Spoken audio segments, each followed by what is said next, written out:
another hormone that is called as a prolactin. Here, this prolactin mainly useful for the initiation of milk formation and also useful for the enlargement of the mammary glands and maintaining the corpus luteum. Then it can produce the progesterone. This everything will be happen after fertilization only. Before fertilization, the prolactin is not able to stimulate it. After fertilization, when implantation is takes place, at that time the prolactin is useful for initiation of milk and also useful for the enlargement of the mammary glands. And the next one is the pineal gland. Where the pineal gland is located? The pineal gland is located in the dorsal side of the diencephalon. This pineal gland, they can release a hormone. That hormone is called as a melatonin. Melatonin is also called as a sleep awake cycle and 24 rhythmic cycle. Now this pineal gland, very important, it can maintain the body temperature and also useful for the metabolism and also useful for the pigment. Here the pigmentation means lightening of the skin, not the darkening, lightening of the skin. Melanin is different, melatonin is different, and it is also can be useful for the menstruation cycle. And very important one that will be called as a thymus gland. Here near the neck or near the larynx region, they having a two lobes of thyroid gland is present. This thyroid gland is connected with a fibrous connective tissue. That fibrous connective tissue is called as a isthmus and it is a HR butterfly shaped. Now we can go for the transfer section of the thyroid gland. This thyroid gland is lined by inside simple cuboidal epithelial cells and also they having a homogeneous matrix is present and also they having a loose connective tissue that is called as a stroma.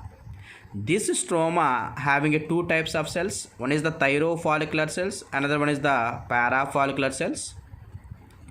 Thyrofollicular cells, they can release two types of hormones. One is the T3 and the T4. Triiodothyronine, tetraiodothyronine. Why? Because this thyroid gland is depend upon iodine mineral. And parafollicular cells, they can release a hormone that is known as a thyrocalcitonin. This T3 and T4, they can release a hormone thyroxine. Thyroxine is mainly useful for the basic metabolic rate, primary metabolism. Here primary metabolism means it can metabolize the carbohydrates, it can metabolize the proteins, it can metabolize the fats. Finally you can get the energy, growth and bodybuilding. And also it can stimulate the uptake of oxygen. It means now this one is the cell. Uptake of oxygen means the cell can takes the oxygen. This can utilize the oxygen and it can produce the ATP.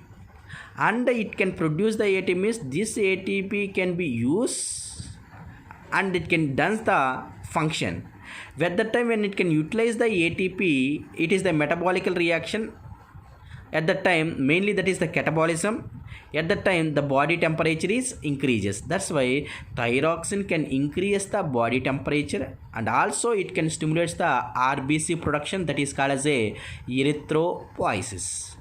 And another hormone that is a thyrocalcitonin. At what time thyrocalcitonin is releases? When suppose now you have to think this one is the blood. In the blood when more calcium is present, at that time thyrocalcitonin is releases. This hormone in bones, they having a osteoclast cells is there. When this thyrocalcitonin can inhibits the osteoclast.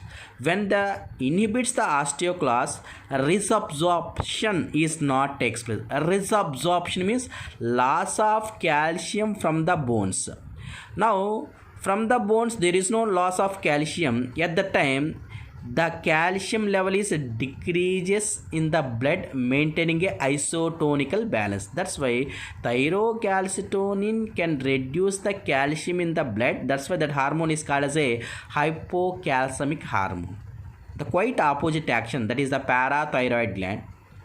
Above the thyroid gland, they having a two pairs of parathyroid gland is present. Now in this region like this, they having a two pairs of parathyroid glands. At what time parathyroid hormone is releases? When in the blood less calcium is present. Here more calcium is present. At that time this parathyroid hormone can stimulate the osteoclast cells. When it can stimulate the osteoclast cells, resorption. See, bone resorption is takes place. At that time the calcium is releases into the blood. When the calcium is releases into the blood, it can increase the calcium in the blood. That's why this hormone is called as a hypercalcemic hormone. This is the hypocalcemic and this one is the hypercalcemic hormone. Both are antagonistical action, that is the opposite action. And also it can be useful for the reabsorption of calciums from the renal tubules and also reabsorption of the calcium from the gastrointestinal tract region. Okay, thank you.